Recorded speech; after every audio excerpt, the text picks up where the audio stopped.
Coach Dan Hurley gustong kunin si James Harden para sa Lakers at Golden State Warriors makikipag-agawan sa Lakers kay Drummond. Yan ang pag-uusapan natin ngayon mga tropa. Pero bago yan mga tropa, baka pwede ka mag-subscribe sa aking channel para manalo kayo ng tropang basketball jersey. Maraming salamat mga tropa, let's go!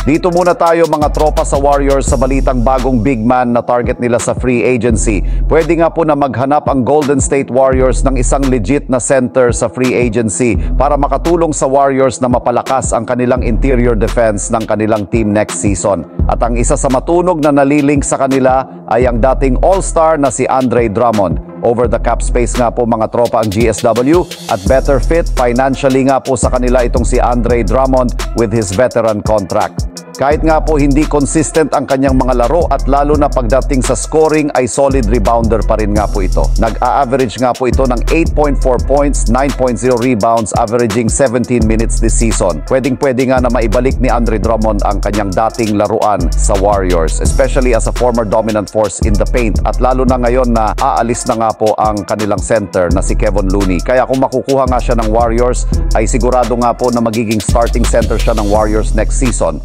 Samantala, dito naman tayo sa Lakers mga tropa. Patuloy pa rin nga po ang dilema kay D'Angelo Russell ng Los Angeles Lakers na meron ngang player option ngayong off-season. Kaya kung sakali nga po na hindi niya ito tanggapin, ay may posibleng backup plan nga po dito ang Lakers sa free agency market.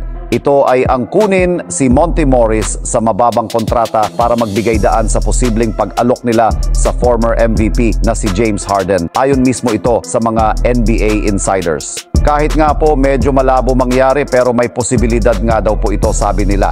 Dahil kung sakali nga po na umalis itong si Paul George sa Clippers, ay sigurado daw na magsisialisan na din ang mga key players ng Clippers, lalo na itong si Harden at maiisipan na lamang muli na mag-rebuild ito. Kaya pwede nga po nila makuha itong si James Harden, especially nasa ring chasing mode na ngayon itong si The Beard. Matunog at nakakainggan nyo naman nga po talaga ngayon ang Los Angeles Lakers dahil na rin sa nakuha nilang bagong head coach at mga magiging assistant coach nito.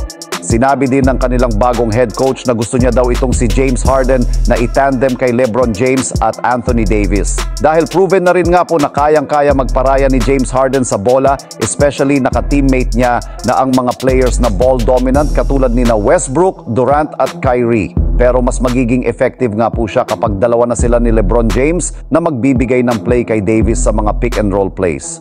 Subalit ayon naman sa mga fans ng Lakers at ibang analyst ay bigyan pa daw itong si D'Angelo Russell ng isa pang chance, lalo na perfect pa rin nga daw po ito itandem sa superstar duo ng Lakers at dahil na rin naging maganda naman ang naipakita nito sa regular season.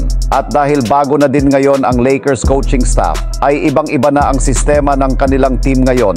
Baka dito pa talaga lumabas yung tunay na galing at team chemistry ng kanilang roster last season.